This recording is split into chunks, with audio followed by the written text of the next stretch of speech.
भाई साहब आज मैं आपको वन पीस पूरा रिकैप देने वाला हूँ, तो तुमको काफी मजा आने वाला है, तो वीडियो पूरा जरूर देखना। तो कहानी की शुरुआत होती है गोल्डी रॉजर से, जो कि कहा जाता है किंग ऑफ पायरेट। उसे किंग ऑफ पायरेट इसलिए कहा जाता है ना क्योंकि उसके पास सारी चीजें हैं दुनिया की जो एक इंसान को चाहिए होती हैं। और अपने आखिरी समय में ना वो सबसे बोलता है कि मैंने अभी तक जितना भी कमाया है ना, अगर तुम उसको चाहते हो ना, तो उन सारे ट्रेजर्स को तुम्हें ढूंढना है, और अगर ढूंढ सकते हो तो वो तुम्हारा हो जाएगा। और इन सभी खजानों का नाम रख के जाता है ना वो वन पीस। और इसके बाद शुरुआत होती है हमारी कहानी की। और इसमें जो हमारा मेन कैरेक्टर है यानी लूफी, यानी कि मंकी डी लूफी जिसका पूरा नाम है, वो भी सबकी तरह किंग ऑफ पायरेट्स बनना चाहता है। अब अगर लूफी को किंग ऑफ पायरेट बनना है तो उसको काफी सारा क्रू चाहिए। तो लूफी का सबसे पहला मेंबर होता है रोनोवार जोरो, जो कि एक पायरेट हंटर के नाम से जाना जाता है। लूफी सोचता है कि ये तो एक पायरेट हंटर है जो कि काफी मदद करेगा मुझे ये ट्रेजर ढूंढने में, तो मैं इसे अपनी टीम में ज्वाइन करा लेता हूँ, जिससे बाकी पायरेट हंटर के छक्के छुड़ा दे। पहले तो जोरो लूफी की बात नहीं मानता है, लेकिन काफी चीजें होने के बाद जोरो आखिरकार मान ही जाता है। लेकिन वो एक शर्त रखता है कि उसको अपना ड्रीम पूरा करना है, जो कि है वर्ल्ड का सबसे बेस्ट सॉर्सर बनना। जोरो के बाद टीम को ज्वाइन करती है नामी, जो कि एक नेविगेटर है। पहले वो भी नहीं मानती है, लेकिन जब लूफी उसे बहुत बड़े पायरेट बगी से बचाता है, जिसके बाद वो भी टीम को ज्वाइन कर लेती है। जिसके बाद ये सब लोग मिलके एक आइलैंड पे जाते हैं, जहाँ पे वो मिलते हैं यूसुफ से, जो कि इनके टीम में भी शामिल हो जाता है, जो कि एक स्निपर का काम करता है। यूसुफ होता तो बहुत ज्यादा डरपोक है, लेकिन उसका जो कनेक्शन है वो बहुत बड़ी फैमिली की एक लड़की से होता है, जिसकी वजह से लूफी को पूरी एक शिप मिल जाती है, जिससे वो ये ट्रेजर को खोजने जाएगा। लेकिन उसको सिर्फ यूसुफ की वजह से ये शिप नहीं मिलती है, उसने एक पायरेट से उस लड़की के पूरे राज को बताया था, जिसके कंपनसेशन में लूफी को ये शिप मिल जाती है। जिसके बाद ये चारों मिल के निकल जाते हैं ट्रेजर हंटिंग पे। और जब ये अपना सफर चालू करते हैं ना, तब इनको अचानक से बहुत ज्यादा भूख लग जाती है। और इसी दौरान ना उनको एक सी रेस्टोरेंट देखने को मिलता है, जहाँ पे उनको एक कुक देखने को मिलता है जिसका नाम सैमी होता है।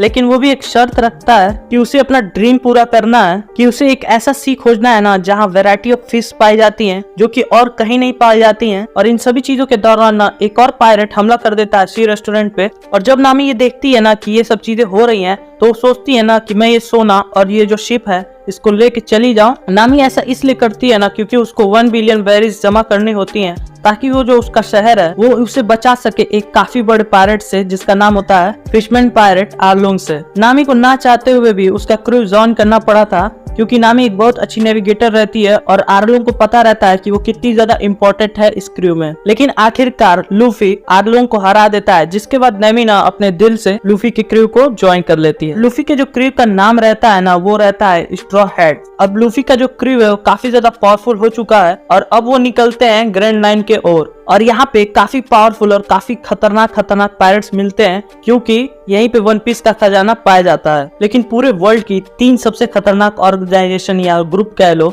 वो भी वन पीस को ही ढूंढ रहे होते हैं। जिसमें सबसे पहले आते हैं ना 7 वॉरलॉर्ड्स, जो कि काफी खतरनाक पायरेट्स होते हैं, और इनके साथ गवर्नमेंट भी हाथ मिलाई रहती है। दूसरे नंबर पे आती खुद नेवी, जिसमें 3 एडमिरल सबसे ज्यादा पावरफुल हैं, जिनको जो 7 वॉरलॉर्ड्स हैं वो भी नहीं हरा सकते हैं। और सबसे पहले नंबर पे आते हैं ना 4 एम्परर, जो कि सबसे ज्यादा पावरफुल है इन दोनों के कंपैरिजन में। और ऐसा कहा जाता है ना कि ये जो चारों एम्परर है ना, ये सबसे ज्यादा करीब है वन पीस के। इन सभी वॉरलॉर्ड्स, एम्परर्स, इन सबके पास होती है ना काफी ज्यादा पावर, जो कि आती है डेविल फ्रूट से। तो ये डेविल फ्रूट होता क्या है? डेविल फ्रूट वो होता है ना जिससे कि हमें सुपर पावर मिलती है, अलग अलग डिफरेंट। अगर हम कोई फल खाएंगे तो उससे हमको एक पावर मिलेगी, अगर हम उससे कोई अलग फ्रूट खाएंगे ना तो हमको की अलग पावर मिलेगी। ऐसे करते करते काफी सारे डेविल फ्रूट्स होते हैं। अपना मेन कैरेक्टर यानी लूफी, उसने खाया था गनगन फ्रूट, जिसके वजह से उसको रबर की पावर मिल जाती है, जिसके वजह से काफी स्ट्रेचेबल इलास्टिक हो जाता है। लेकिन लूफी के अलावा उसके ग्रुप मेंबर्स में कोई ऐसा नहीं है ना जिसके पास डेविल फ्रूट की पावर हो या उसने डेविल फ्रूट खाया हो। इसके बाद वन पीस का सबसे मोस्ट इम्पोर्टेंट आर्क आता है, जो कि है एल्वेस्टार, क्योंकि इस आर्क के दौरान ना काफी चीजें होती हैं लूफी के साथ। सबसे पहले तो एक प्रिंसेस से मिलता है, जिसका किंगडम खतरे में होता है,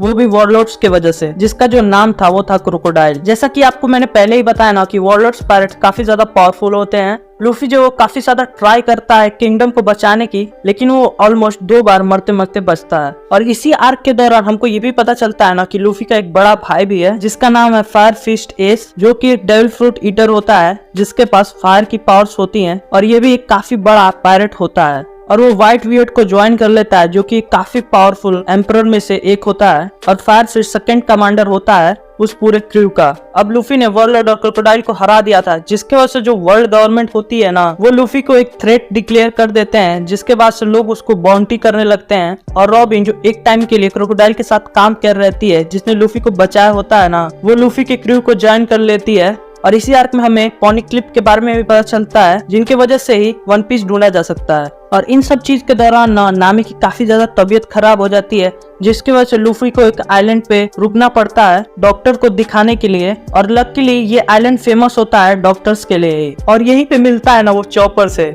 इसको देख के आपको लग रहा होगा कि क्या ही कर लेगा ना, लेकिन भाई बंदा एक काफी बढ़िया डॉक्टर होता है, क्योंकि लूफी को जरूरत होती है काफी अच्छे डॉक्टर की। तो वो सोचता है ना, क्या मैं चॉपर को भी शामिल कर लूं इस क्रू में, जिससे वो चॉपर से पूछता है। जिसके बाद चॉपर पहले तो सोचता है कि वो ना कर दे, लेकिन बाद में वो हाई कर देता है और ज्वाइन हो जाता है स्ट्रॉ हैट्स में। और इसके बाद ही ये सभी लोग जाते हैं एल्वेस्टा, जिसके बाद ये सारा कांड होता है जो एल्वेस्टा में हुआ रहता है। जब ये लोग फिर से ट्रेवल करते रहते हैं ना, तभी अचानक से आसमान और पानी के बीच में एक बहुत बड़ी शिप उनके ऊपर गिरती है, जिसके बाद उन्हें ये पता चलता है कि एक स्काई आइलैंड भी है। जिसके बाद वो वहाँ जाते हैं और इस आइलैंड पे मिलता है भगवान से। अरे यार भगवान नहीं, जो कि एक बंदा होता है जो कि अपने आप को भगवान भगवान कहता रहता है। और ये बंदा ना ही पायलट होता है ना ही मरीन होता है, लेकिन वो भगवान इसलिए बना होता है ना, क्योंकि उसका सपना रहता है एक बहुत बड़ी शिप बनाना, जिस वजह से वो स्काईलैंड के लोगों को मजदूर बना रहता है, ये कह के ना कि आप भगवान की मदद कर रहे हो। लेकिन अपना लूफी आके उसके ऐसे छक्के छुड़ाता है ना भाई, जिसको देखोगे ना आप तो खुश हो जाओगे एकदम।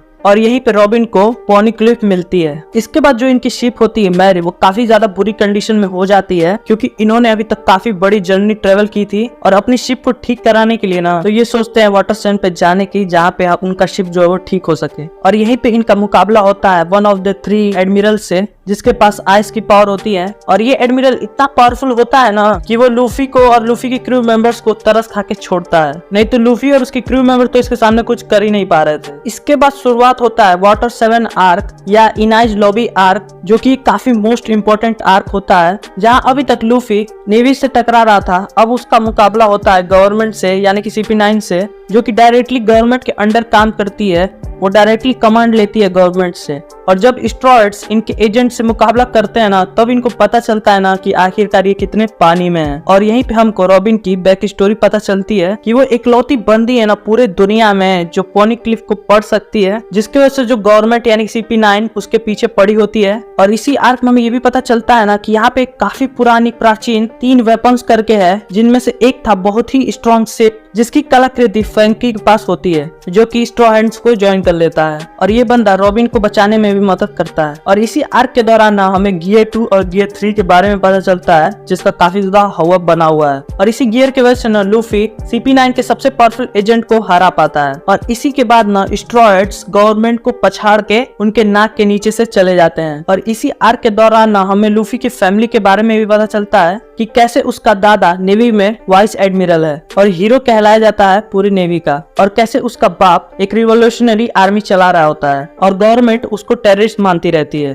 और लूफी का पापा इतना फेमस होता है ना कि लूफी को छोड़ के उसके सारे क्रू मेंबर्स उसके पापा के बारे में जानते रहते हैं, लेकिन बेचारा लूफी था जो उसके बारे में थोड़ा भी नहीं जानता था। और जब ये बात ना स्ट्रॉ हैट्स के टीम को पता चलती है ना, तो भाई उनके तो होश ही उड़ जाते हैं। और as a token of appreciation ना फ्रैंकी एक नया शिप बना के दे देता है स्ट्रॉ हैट्स को, जो कि काफी तगड़ी और काफी ज्यादा पावरफुल होती है पहले के बजाय। और अब इसके बाद वो निकल पड़ते हैं एक और नए सफर के लिए। और इसके बाद हमको एक और नया कैरेक्टर इंट्रोड्यूस किया जाता है, जो कि होता है स्केलेटन, जिसका नाम होता है ब्रूक। ये बंदा वैसे तो मर गया होता है, लेकिन डेविल फ्रूट की वजह से ना ये ऐसे जिंदा होता है बिना आई अपने रूह के। और ये जो रूह चुराने वाला सिस्टम है ना, ये कोई और नहीं कर रहा है बल्कि 7 वॉरलॉर्ड में से एक गेको मोरिया करता है। और वो लोगों के शेडो को चुरा के ज़ॉम्बी की आर्मी क्रिएट कर रहा है, जिससे वो पावरफुल हो जाए। लेकिन लूफी जो है अपना, वो भी इसको हरा ही देता है काफी कोशिश करने के बाद।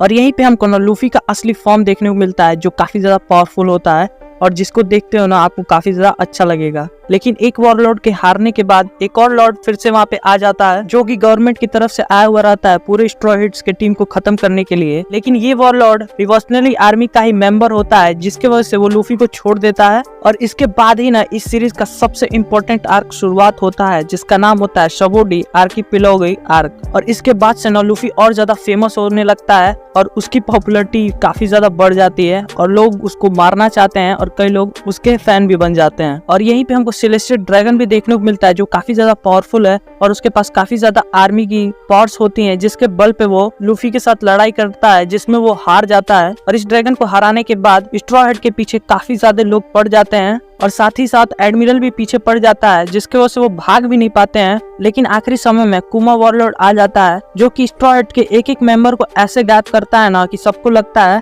कि स्ट्रॉ हेड अब मर चुका है। लेकिन अगर आपको याद हो तो ये वॉरलॉर्ड जो है वो रिवॉल्यूशनरी आर्मी का ही एक मेंबर होता है, जिसकी वजह से वो उनको सीक्रेटली गायब कर देता है क्योंकि वो उनको प्रोटेक्ट कर रहा होता है। अब इसके बाद स्ट्रॉ हेड के सारे मेंबर एक दूसरे से मिलना चाहते हैं, लेकिन वो अलग अलग आइलैंड पे होते हैं जिसकी वजह से मिल नहीं पाते हैं। और जो लूफी रहता है वो ऐसे आइलैंड पे फंसा होता है ना जहाँ पे एक भी आदमी नहीं होता है, वहाँ पे सारी औरतें ही होती हैं। और वो जो आइलैंड रहता है ना वहाँ पे एक लॉ रहता है कि वहाँ पे कोई भी आदमी नहीं आ सकता है, अगर वहाँ पे कोई आदमी आएगा तो उसे तुरंत ही मार दिया जाएगा। लेकिन वहाँ की जो लीडर रहती है ना वो भी एक वॉरलॉर्ड रहती है और समहाउ ना उसको अपना लूफी पसंद आ जाता है। लेकिन जब लूफी वहाँ के आइलैंड से जाने ही वाला होता है ना तब उसे काफी शॉकिंग बात पता चलती है कि उसका जो बड़ा भाई यानी एस उसे मारने वाले हैं और वो एक काफी भारी जेल के अंदर बंद है। तो लूफी रिक्वेस्ट करता है वॉरलॉर्ड यानी हैंकॉक से कि वो उसकी मदद करे उसके भाई को छुड़ाने में। और हैंकॉक लूफी से बहुत ज्यादा प्यार करने लगती है, जिसकी वजह से वो उसकी बात मान जाती है और वो निकल पड़ती है लूफी के भाई यानी एस को बचाने के लिए।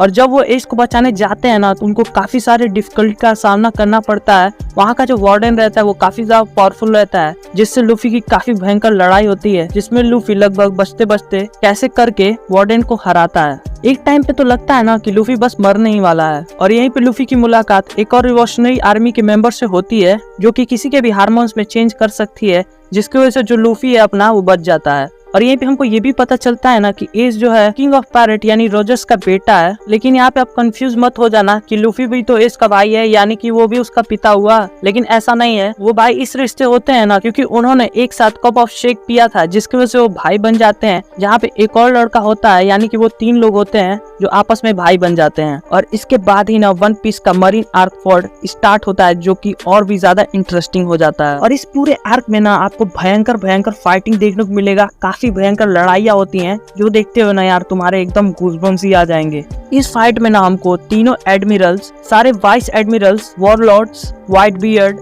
उसके सारे कमांडर्स और ये जब लड़ते हैं ना तो वहाँ पे हमको पता चलता है ना कि लूफी की असली पावर है क्या। वो इनके सामने एकदम पानी कम रहता है और ये लड़ाई हो रही होती है एस के वजह से, लेकिन एंड में ना एस मर जाता है। और यहीं पे हमको ये भी देखने को मिलता है ना जो व्हाइट बियर्ड होते हैं वो भी हार जाते हैं। और यहीं पे लूफी काफी ज्यादा रिग्रेट करता है, वो सोचता रहता है कि आखिरकार वो कैसे हार गया, वो अपने भाई को क्यों नहीं बचा पाया। और इतनी ज्यादा लड़ाई करने के बाद ना लूफी की हालत एकदम खराब हो जाती है, जिसको मौत के मुंह से बाहर निकालता है लॉ, जो कि लूफी की तरह एक और नया पायरेट होता है। जिसके बाद वो लूफी को ठीक करके हैंकॉक आइलैंड पे वापस ले आता है और यहीं पे पहुंच जाता है ना किंग ऑफ रोजर का राइट हैंड, जो कि सिचुएशन का पता लगाता है ना कि आखिर यहाँ पे चीजें चल क्या हो रही हैं। और ये सब चीज देखने के बाद ना लूफी एकदम डिप्रेस रहता है और वो चाहता है ना कि वो अपने दोस्तों से मिले यानी कि स्ट्रॉ हेड के मेंबर से मिले। लेकिन वहाँ पे जिम्बे और सारे लोग उसे रोकते हैं कि अभी वहाँ जाने का कोई फायदा नहीं है। और वहीं पे हमको किंग ऑफ पायरेट का राइट हैंड एडवाइस देता है लूफी को कि तुम्हें अभी इंतजार करो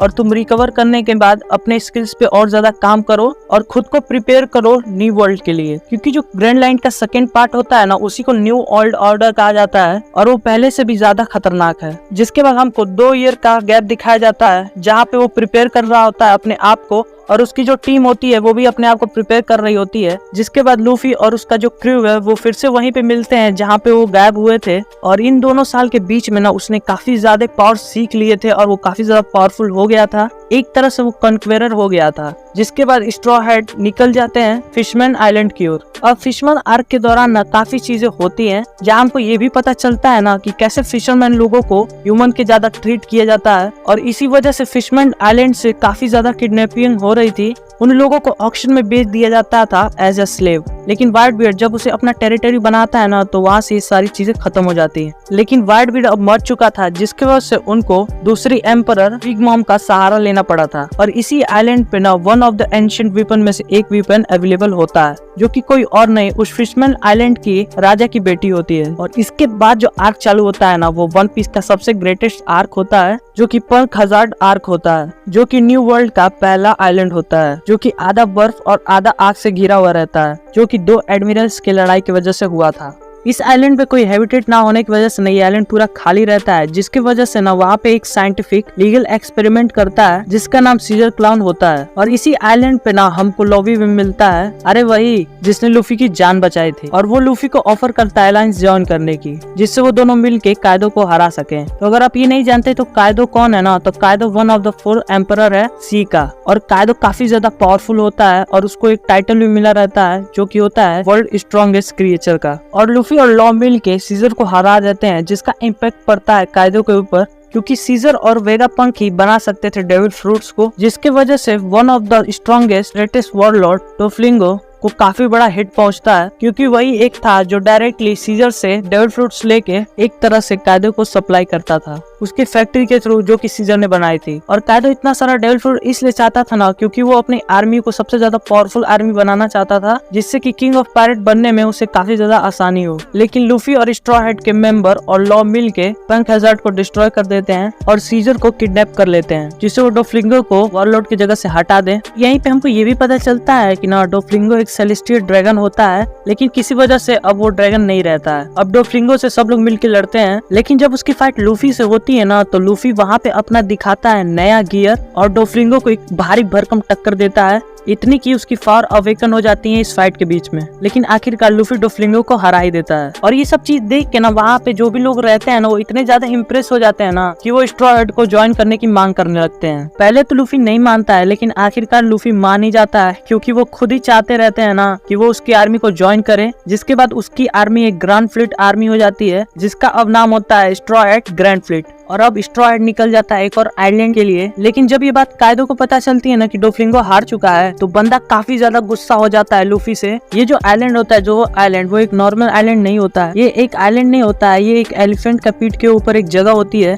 और यही हमको काफी चीज रिवील होती है मिंग्स और समुराई के, कैसे ये दोनों pirates king of pirate Rogers के सीट पे ट्रेवल कर चुके होते हैं। और अब समुराई और स्ट्रॉ हेड मिल के निकल जाते हैं कायदो को हराने। और यहीं पे ये भी रिवील होता है ना कि लाफ टेल जो कि वन पीस आइलैंड है, वहाँ पहुँचने के लिए 4 पौने क्लिफ की जरूरत पड़ती है, जिनमें से एक इन मिंग्स के पास होती है और बाकी की 3 में से एक बिग मॉम के पास होती है, एक कायदो के पास थी और आखिरी वाली किसी को भी नहीं पता कि वो कहाँ है। तो ये लोग 4 ग्रुप बनाते हैं और जो चौथा ग्रुप होता है वो लूफी का होता है, जो कि बिग मॉम की टेरिटरी में जाके रेड पोनी क्लिफ का प्रिंट लेंगे। जिसके बाद होल केन आर्क चालू होता है, जिसमें हमको सांची की बैक स्टोरी बताई जाती है। और ये भी रिवील होता है ना कि बंदा कोई आम लड़का नहीं होता है, वो होता है नोबल फैमिली से, जो नॉर्मल और सेलेस्टियल लोगों के बीच में आता है। लेकिन लूफी जो वहाँ पे शादी होती रहती है उसको एकदम तहस नहस कर देता है, जिसके बाद बिग मॉम ना बहुत ज्यादा गुस्सा हो जाती है। लेकिन एंड में ना वो पॉनी क्लिफ का प्रिंट ले ही लेते हैं। और इसी आर्क में ना हमें लूफी के अपोनेंट में एक काफी खतरनाक विलेन दिखाया जाता है, जो कि एक काफी अच्छा फाइटर रहता है, जिसके पास पावर्स रहती हैं फ्यूचर्स देखने की। लेकिन लूफी आखिरकार समझ ही जाता है उसके पैतरे को और वो अपना दिखाता है लूफी गियर 4, जो कि स्नेक फॉर्म होता है। एट द एंड लूफी इसे हरा देता है और उसे भी पता चलता है ना कि उसके ऊपर 1000 बाउंटी भी होता है। और जब लूफी के लोग ये सुनते हैं ना, तो सभी लोग काफी ज्यादा हैरान हो जाते हैं, एकदम शॉक हो जाते हैं। और यहाँ पे ये भी रिवील होता है ना कि जिमनी जो था वो बिग मॉम के लिए काम कर रहा होता है, क्योंकि उसने प्रोटेक्शन दी रहती है फिशमैन आइलैंड को। लेकिन जिमनी अच्छा इंसान होता है, तो वो सोचता है वो बिग मॉम को छोड़ के लूफी के क्रू को ज्वाइन कर लेगा। जिमनी जो है वो काफी ज्यादा स्ट्रॉन्ग है और वो लूफी और सांजी की आराम से बराबरी कर सकता है। हमको यहाँ पे ये भी रिवील होता है ना कि ओडिन किंग ऑफ पायरेट के साथ ट्रेवल कर चुका होता है और ये जो जितने पोनी क्लिप्स है ना वो भी वानो किंगडम में बने होते हैं। और ओडिन ही वो बंदा था ना जो सारे पोनी क्लिप्स को पढ़ सकता था। तो लूफी, लॉ, सारे समुराइज, मिंग्स और साथ ही साथ व्हाइट बीट का फर्स्ट कमांडर, ये सब मिलके कायदो पे हमला कर देते हैं। और जब ये लड़ाई चल रही होती है ना, वहाँ पे बिग मॉम भी आ जाती है अचानक से। वो लोग काफी ज्यादा ट्राई करते हैं कि वो बिग मॉम को और कायदो को अलग अलग करें, जिसमें बिग मॉम का सामना करते हैं लॉ और किड और लूफी सामना करता है कायदो का। और बिग मॉम एम्परर होने की वजह से काफी ज्यादा पावरफुल होती है, जिससे काफी ज्यादा स्ट्रगल करना पड़ता है उसको हराने में। At the end big mom हारी जाती है। लेकिन लूफी और कायदो की जो फाइट होती रहती है ना, उसमें लूफी बार बार हारता रहता है कायदो से। एट द एंड लूफी की पावर्स अवेकन हो जाती हैं, जिसके बाद आपको देखने को मिलेगा लूफी का गियर 5। तो भाई लोग ये था के पूरा वन पीस का यार, बहुत ज्यादा मेहनत लगी है मेरी, कई दिनों की मेहनत और कई दिनों के परिश्रम के बाद ना आपको ये वीडियो देखने को मिली है। तो भाई इस पे कम से कम 5000 व्यू तो करा ही देना। और अगर ये वीडियो बहुत अच्छी लग जाना तो अपने दोस्तों में जरूर शेयर कर देना। तब तक के लिए बाय बाय गाइस।